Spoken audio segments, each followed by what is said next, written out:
Well, good afternoon again. It's blowing hooly out here today, but so we calm down a bit for the weekend. It's been my last one now until Monday, and I hope you're all okay, staying safe.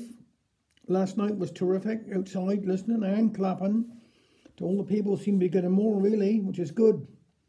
Must never forget them. Forget what they're doing for us. Anyhow, let's hear one's about going up Blackpool. Here, we've been away since I last seen ye. I was here one morning looking at the Western Morning News, and I spotted one of their bus trips. They'd have them there every so often, don't they? And I always thought I wouldn't mind trying one. And this didn't look too bad at all. It was 3 days up Blackpool to see the lights. I always wanted to see they, so I thought, here goes. Anyhow, I rung them up and they give me all the details like, and he sounded pretty good, so I took the bull by the horns and booked him up. When Jack come home from work, I said to him, how do we fancy a bit of bus trip next week up Blackpool, see the lights?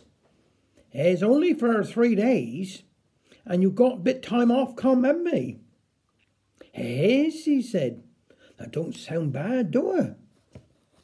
I thought myself, thank goodness for that, seeing I already booked up. I should have been in some stake if he'd said he didn't want to go.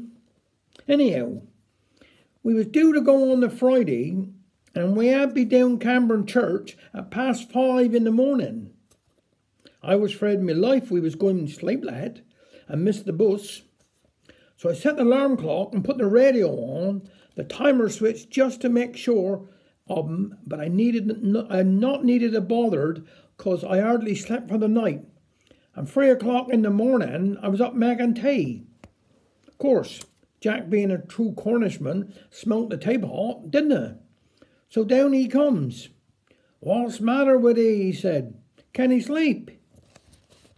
You know what I'm like, if we're going anywhere, I said. I'm always afraid we're going to be late.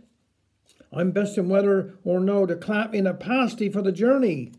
What do you think? It doesn't be so daft, said Jack.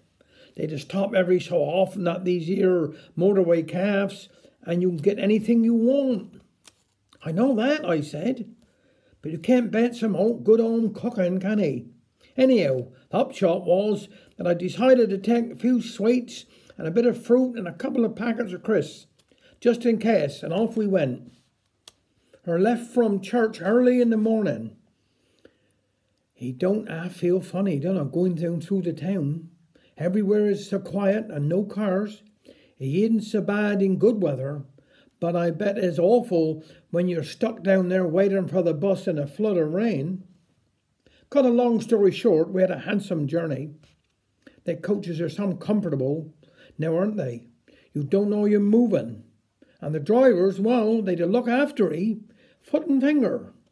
Mind you, we was shifting a bit up on the motorway and was up Blackpool in no time. The hotel was lovely, and nothing wasn't too much trouble for 'em. After we had bit some and ate, we went out and look around. I tell you what, the place was bouncing with people. We passed a hot dog stand, and Jack said, "Gosh, smell they onions." But we just had our dinner, so we made do with a bit of ice cream. The next morning they took us on a bit of a tour round and showed us all the sights. And then in the evening we drove round to see the lights. I don't know what to say to ye. They say there was every design and colour you could think of. 'Tis hard to describe, really. And when you're there, you'd get the atmosphere, don't ye? We really enjoyed it. Of course, on the Sunday morning, we edged off home again. We stopped a couple of times on the way back, but I tell you what, time we got Camborne, I was just killed. He isn't too bad down as far as Plymouth, is it? But after that, he just seemed like you aren't never going to get home. Yes, was worth it though. I'd go again more if I could. Now this one is by Liz Harmon.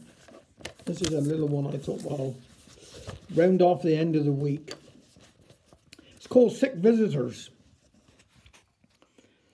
I had flu and I lay sick in my bed.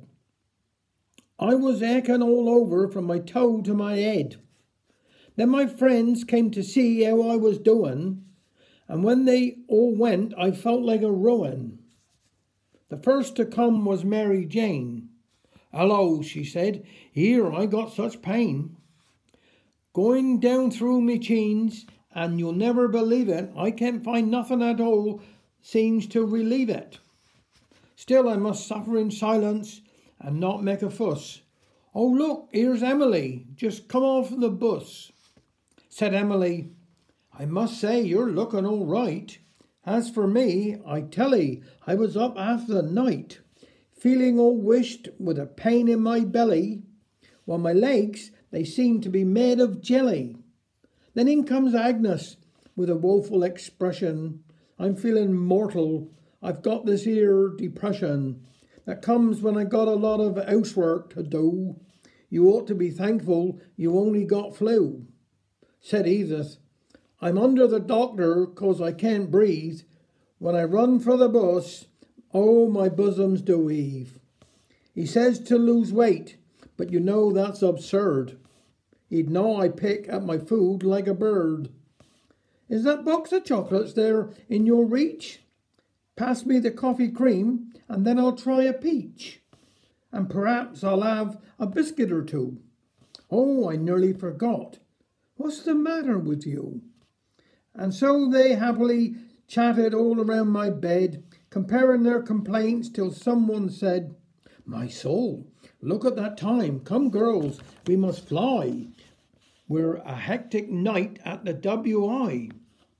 We're having a disco with all sorts of dancing. We need all our strength for the jigging and prancing."